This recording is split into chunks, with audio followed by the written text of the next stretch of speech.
Assalamualaikum warahmatullahi wabarakatuh. Selamat pagi, salam sejahtera untuk kita semua. Baik, perkenalkan nama saya Iin Inayah. Saya dari mahasiswa PPL Fakultas Peradaban 2020 di SMA Islam Ta'alumul Huda Bumi Ayu. Baik, saya akan memaparkan sedikit materi mengenai teks hikayat yang berupa struktur isi pokok yang di dalamnya mengenai unsur intrinsik dan unsur ekstrinsik beserta cara menemukan isi pokok dari hikayat. Baik, saya akan melanjutkan materi dahulu. Ya, unsur intrinsik di sini ya itu adalah unsur yang membentuk karya sastra dari dalam. Jadi dari beberapa unsur intrinsik ini ada penjelasannya di dalam unsurnya. Teks hikayat ini sama dengan untuk unsur intrinsik dan estetiknya sama halnya dengan novel, cerpen. Tidak jauh berbeda. Yang pertama itu ada tema, kemudian amanat, tokoh dan penokohan, alur dan pengaluran, latar dan pelataran, dan sudut pandang atau point of view. Terus kemudian di sini yang pertama tema. Tema ini adalah persoalan yang menduduki tempat utama dalam karya sastra. Jadi di setiap teks hikayat pasti terdapat temanya di situ, baik dalam hal percintaan, terus kemudian pertengkaran antara suami dan istri ataupun yang lainnya. Di sini ada jenis-jenis tema. Yang pertama itu ada tema mayor dan tema minor. Nah, tema mayor ini berarti tema yang menonjol dan menjadi persoalan. Jadi di tema mayor ini bagaimana isi teks hikayat itu yang menjadi perbincangan begitu, yang paling dibumingkan di dalam isi teks hikayat itu tema mayor. Nah, terus kemudian tema minor itu tema yang tidak menonjol. Jadi temanya ini tidak terlalu dipaparkan gitu. Terus kemudian ini ada yang kedua itu ada amanat. Ya, amanat ini berarti pemecahan yang diberikan oleh pengarang bagi persoalan di dalam karya sastra.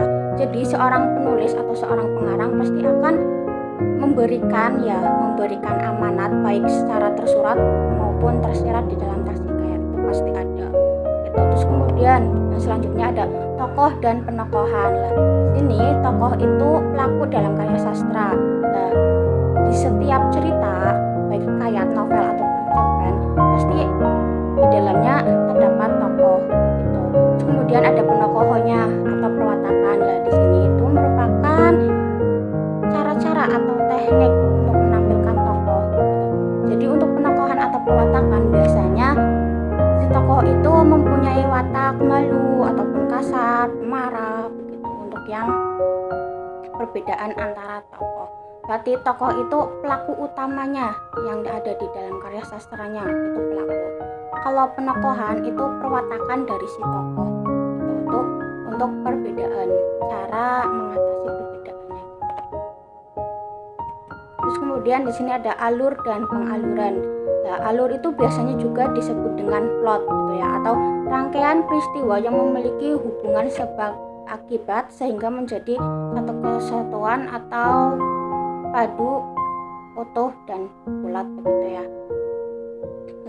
Jadi alur itu kayak semacam dari cerita, awal cerita sampai akhir cerita itu jadi rangkaian peristiwa yang dalamnya itu mengandung sebab akibat, sehingga kita dapat mengetahui alur ceritanya itu apakah maju atau mundur begitu. Di sini ada pengaluran juga, itu teknik atau cara-cara untuk menampilkan alur. Jadi pengalurannya itu bagaimana begitu. Kemudian di sini ada macam-macam alur ya. Yang pertama itu ada alur lurus atau maju, alur tidak lurus, dan atau mundur gitu. Untuk alur maju biasanya itu alur yang melukiskan atau yang menggambarkan peristiwa-peristiwa berurutan dari awal hingga akhir gitu. Terus kemudian untuk alur tidak urut dari awal sampai akhir. Biasanya ini menggunakan gerak balik atau backtracking atau sorot balik, flashback atau campuran gitu. Untuk alur lurus atau tidak itu ya, mundur. Terus kemudian nih latar dan pelataran lah. Latar itu biasanya kita dengar ya, biasanya disebut juga dengan setting lah. Setting atau latar ini tempat atau waktu kejadian peristiwa yang terjadi dalam sebuah karya sastra. Itu latarnya itu di mana, tempatnya itu di mana. Gitu. Terus pelataran itu adalah teknik atau cara-cara menampilkan latar. Nah, latar di sini dibedakan menjadi dua. Yang pertama itu latar material dan latar sosial.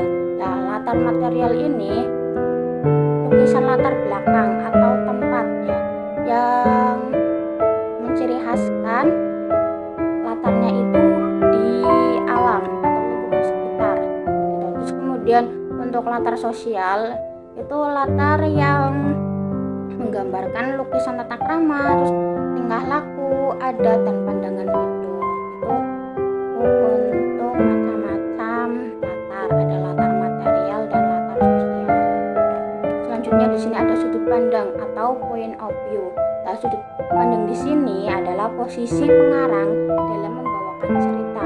Nah, posisi pengarang yang menggambarkan cerita itu pembawaannya mau dibawa kemana? Ada macam-macamnya di sini, sudut pandang orang pertama dan sudut pandang orang ketiga. Nah, untuk membedakan antara sudut pandang orang pertama dan sudut pandang orang ketiga. Nah, untuk sudut pandang orang pertama biasanya di dalam teks hikayat itu terdapat kata aku atau saya itu. Terus kemudian untuk sudut pandang orang ketiga biasanya itu menyebutkan nama, misalkan Ani, Budi, Anton atau yang lainnya.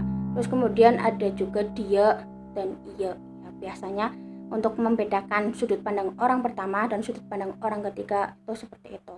Terus kemudian yang selanjutnya ya, unsur ekstrinsik teks hikayat lah. Unsur ekstrinsik ini yang membedakan. Kalau misalkan unsur intrinsik itu di dalam, kalau misalkan unsur ekstrinsik itu di luar begitu ya. Jadi unsur ekstrinsik ini unsur yang membentuk karya sastra dari luar. Nah, dari beberapa unsur ekstrinsik dalam karya sastra itu ada religi, nilai religi, terus kemudian moral, sosial, budaya, estetika, dan edukasi. Nah, untuk penjelasannya, nilai religi ini nilai yang dikaitkan dengan ajaran agama. Semua agama itu termasuk unsur ekstrinsik nilai religi. Terus kemudian di sini ada nilai moral. Nah, nilai moral di sini nasihat yang berkaitan dengan budi pekerti, perilaku, tata susila yang dapat baca dari cerita yang dibaca atau yang dinikmati. Terus kemudian ada nilai sosial, ini nilai-nilai yang berkaitan dengan kemasyarakatan. Terus kemudian ada nilai budaya, nilai yang diambil dari budaya yang dikembangkan secara turun-temurun di masyarakat. Jadi seperti apa sih di dalam masyarakat yang dulunya seperti apa, terus kemudian dari nenek moyang kita bisa menceritakan kepada anak keturunannya, begitu ya. Itu merupakan nilai budaya. Kemudian untuk nilai estetika ini yang berkaitan dengan keindahan atau kesenian. Ini merupakan nilai estetika di dalam unsur ekstrinsik. Kemudian di sini ada nilai edukasi. Lah, nilai edukasi ini ada nilai yang berkaitan dengan pendidikan. Lah, semua hal yang berisi di teks hikayat itu pasti mengandung nilai-nilai yang ada di dalam teks hikayat gitu. Ini untuk macam-macam nilai ya yang ada di unsur ekstrinsik. Nah, kemudian di sini ada contoh teks hikayat. Ya, di sini saya memberikan contoh ya yang berjudul Hikayat Pengembara yang Lapar. Nah, caranya seperti apa? Kita berkonsentrasi membaca ya apa isi teks hikayatnya. Kan di sini saya memberikan pengembara yang lapar gitu. Terus kemudian di sini ada contoh tugas. Dan carilah struktur. Nah, struktur yang ada di dalam teks hikayat pengembara yang lapar. Ini cari unsur intrinsik dan ekstrinsiknya. Nah, kan di sini saya sudah menjelaskan antara tema, tokoh, terus latar, alur, sudut pandang, amanat, gitu ya. Nanti kita cari di dalam teks hikayat pasti ada lah di situ. Kemudian di sini dijawabkan unsur intrinsiknya itu seperti apa aja. Di sini ya untuk unsur intrinsiknya yang pertama temanya itu yang pengembara yang lapar ya, berarti balasan atas perilaku buruk gitu. Terus untuk temanya tokohnya itu siapa aja, terus kemudian latarnya di mana, alur plotnya apa, cara mengerjakannya ya, dengan cara membaca gitu. Terus ini ada unsur ekstrinsiknya itu di dalamnya ada apa aja gitu kan.